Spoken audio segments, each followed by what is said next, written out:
Bonjour à tous, ravi de vous retrouver dans votre nouveau Maurienne Zap. Allez, sans plus attendre le sommaire de cette nouvelle émission.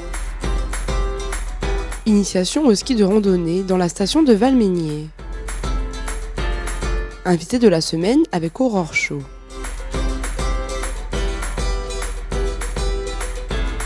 Découverte de l'épicerie ambulante La JT du Bocal.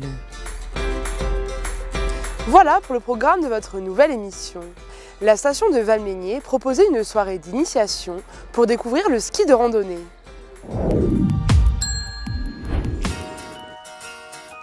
Pour les vacances de février, la station de Valménier propose tous les lundis soirs des initiations nocturnes au ski de randonnée.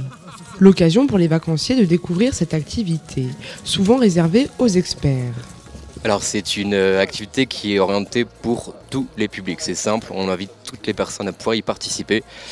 C'est pour les débutants jusqu'aux initiés, c'est de la découverte, donc c'est un parcours qui est accessible à tout le monde. Le but c'est de pouvoir découvrir tranquillement, se faire plaisir et surtout découvrir quelque chose qui est un peu hors du commun. Petit briefing sur le front de neige de la station avant le grand départ. Objectif, poser les pots sous les skis, indispensables pour la montée. Une fois tous les participants équipés, c'est parti pour une heure de montée avec 300 mètres de dénivelé à travers les pistes de la station. C'est Pascal, le directeur de l'école de ski, qui va guider ce petit groupe de 20 vacanciers à travers les sapins de la station. Au cours de la randonnée, il va aussi informer et prévenir sur les risques de cette pratique, souvent utilisée en hors-piste. Donc voilà, et après c'est de leur faire découvrir les premiers pas à randonnée, la première technique, tranquille, pour qu'ils prennent du plaisir et de découvrir un peu du hors-piste et la montée en toute liberté, tranquillement le soir, quoi. Après l'effort, le réconfort, et c'est avec grand plaisir que les vacanciers sont accueillis au sommet des pistes par un vin chaud. Un moment convivial apprécié des participants, fiers d'être arrivés au sommet des pistes. C'était chouette, hein, on découvre les pistes quand on est tout seul, on voit des coins qu'on n'oserait pas aller tout seul, donc avec les coachs c'était super, hein. On a passé dans des endroits qui sont plutôt super chouettes, les sapins c'était cool, donc non vraiment c'est chouette, maintenant on attend la descente, ça va être sympa aussi dans le noir, et puis après 3-4 vins chauds, ça va être plutôt pas mal. Pour participer à cette activité, adressez-vous à l'Office de tourisme.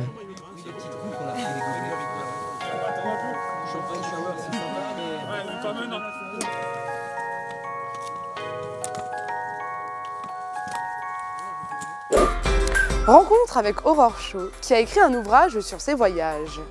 Elle est venue dans les studios de Maurienne TV afin de nous présenter son premier livre. Bonjour à toutes et à tous, nous vous accueillons aujourd'hui sur le plateau de Maurienne TV afin de vous présenter notre autrice, Aurore Chaud. Mauriennaise, native de Saint-Étienne-de-Cuines, Aurore vit à Londres. Elle est responsable de santé-sécurité au sein de l'entreprise Sotheby's, entreprise de vente aux enchères d'œuvres d'art et d'objets de collection. Elle vient nous parler de son tout premier ouvrage, S'explorer. Bonjour Aurore. Bonjour Dorothée. Comment vas-tu? Très bien, merci. Votre livre nous invite dans un premier temps à vous suivre aux 4 coins de la planète. 4 voyages surprenants. Islande, Thaïlande, Mexique, Afrique du Sud. Comment vous est venue l'idée de parcourir en tandem l'Islande? Très bonne question. À l'époque, j'étais à Grenoble et avec mon partenaire, on faisait du vélo en tandem. On avait entendu parler de l'Islande et on cherchait un challenge. Et l'idée est venue d'aller en Islande à ce moment-là et pourquoi pas en tandem. Et quand l'idée est arrivée, en fait, ça nous a complètement réveillés. Ça paraissait complètement fou, mais on avait envie de tenter l'aventure et de se dire que quelque chose d'aussi fou pouvait être réalisable en fin de compte, par étapes. L'eau est omniprésente dans vos récits de voyage. Que représente-t-elle pour vous? C'est une bonne question, je m'en étais pas aperçue, je pense que c'est inconscient. Un rapport peut-être avec la Maurienne, la montagne? Je pense que c'est un élément que j'ai pas forcément beaucoup exploré en Maurienne à travers les montagnes.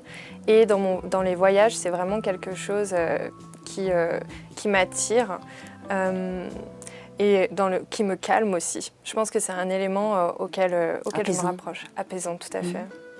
Récit de voyage s'accompagne d'informations pratiques et de références en développement personnel. Vous pouvez nous expliquer un petit peu? Oui, totalement. Ces voyages, en fait, ils se suivent et j'ai vu qu'il y avait un lien entre tous en termes de développement personnel pour moi. Et du coup, dans chaque partie, j'ai voulu donner des conseils pratiques aux lecteurs pour qu'ils s'approprient les voyages, mais aussi se développent eux-mêmes à travers des petits exercices ou des réflexions qu'on peut avoir à travers ce cheminement intérieur. Vous lire éveille nos papilles et notre odorat. Vous soulignez que l'alimentation est essentielle dans le voyage. Racontez-nous. Alors oui, je pense qu'en tant que Française, moi j'adore manger et découvrir les espaces culinaires aux quatre coins de la planète. Et à chaque fois, c'est des saveurs nouvelles que j'ai découvertes en Asie ou au Mexique, par exemple, qui m'ont vraiment intéressée, le mélange sucré-salé, et qui dépaysent complètement. Du coup, dans le livre, j'ai mis des petites recettes aussi, en surprise. À essayer, pourquoi pas, pour tenter des nouvelles aventures culinaires aussi. Chaque voyage est imaginé, rêvé, repose sur un dépassement de soi-même, un travail physique et psychique. Explore our world, discover yourself. J'espère que j'ai un bon accent. Voyager, c'est découvrir, c'est se découvrir. Totalement, c'est le titre du livre, explorer et s'explorer. Je me suis rendu compte qu'en partant loin, à l'étranger, je m'explore aussi moi-même puisque je me mettais dans des positions plus ou moins difficile pour moi, j'apprenais à m'écouter, j'apprenais à me connaître. Je renouais aussi avec des choses que j'avais oubliées, peut-être plus avec ma créativité, avec mon enfant intérieur. Ça me mettait vraiment face à moi-même et ça m'obligeait à grandir. Et j'en revenais à chaque fois un peu transformée avec une nouvelle vision des choses en tout cas. Parce que je vois l'Islande, vous avez vraiment fait un sacré effort. Totalement. Combien de mois de préparation 6 mois de préparation. 6 mois de préparation. Surtout que je suis sportive normalement, mais là ça demandait un effort supplémentaire et de voir qu'en fait quand un rêve vous pousse, vous pouvez arriver à développer ses compétences et aller plus loin avec vous-même en fait. Tout est dans le mental aussi. Vous parlez de soft skills. Est-ce que vous pouvez nous expliquer ce que c'est? Absolument. Dans le livre, j'en parle un peu des compétences qu'on développe en voyage, les compétences de l'aventurier. J'ai pris conscience à quel point j'arrivais à gérer le stress ou à prendre des décisions quand j'ai été confrontée à des situations dans lesquelles je ne me sentais pas forcément confortable. Et que toutes ces compétences que je prenais en voyage, je les développais aussi dans le monde professionnel. Et vous avez choisi l'auto-édition pour votre premier roman. Pourquoi ce choix? Totalement. Je pense que l'idée du roman, elle s'est construite au fur et à mesure des voyages. Et j'avais une idée tellement précise du type de livre, du format, de l'image que je voulais, que je souhaitais, que j'ai vraiment souhaité avoir de A à Z la main sur le livre. J'ai aussi fait participer ma communauté sur Instagram au choix des photos, au choix du contenu. Et tout cet échange était vraiment important pour moi. De le faire partager. De le faire partager, oui, totalement. Je voulais que ce soit un livre qui soit construit avec les lecteurs pour qu'il apporte quelque chose derrière. Alors j'ai une autre petite question pour terminer. Est-ce que vous avez trouvé votre ikigai? Et expliquez ce que c'est. Totalement. Alors, là, j'ai totalement découvert cette philosophie. C'est vrai. L'ikigai, c'est un peu être aligné avec soi-même dans sa vie professionnelle, dans sa vie personnelle. Ça se base. Il y a différents piliers.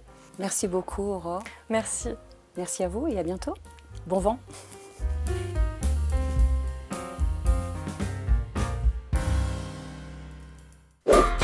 Nous avons accompagné Émilie et son camion Anatole lors d'une tournée sur le domaine des Cybèles.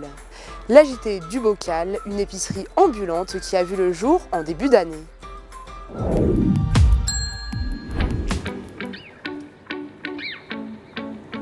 C'est un drôle de camion nommé Anatole que nous avons croisé sur les routes de Maurienne. Du coup, quand j'arrive, j'ai juste à ouvrir la porte du camion. Et après, c'est tout est en place déjà. Donc j'ai plus qu'à sortir l'escalier, la pancarte, allumer la caisse et c'est parti. Depuis le mois de janvier, Émilie se déplace à bord de son épicerie ambulante, la JT du Bocal. Je suis arrivée par hasard et en fin de compte, j'y suis restée par amour, vraiment. Moi, je suis nîmoise, mais la ville, c'est vraiment pas mon truc. Donc là, dans les montagnes, mais tous les jours, je suis ravie d'être là. Vraiment, je pars, je suis contente, je rentre, je suis contente, c'est tout le temps beau.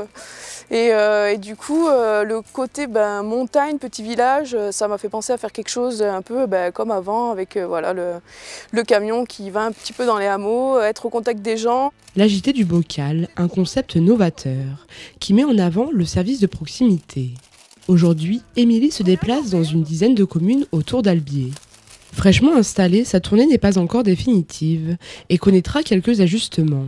Un service de commande est aussi proposé directement au camion ou par téléphone. Pour le moment, voilà, les commandes, on va dire, de semaine en semaine, c'est le pain, ça commence un peu les yaourts de brebis que je prends à la ferme des brebiquettes à Montdenis.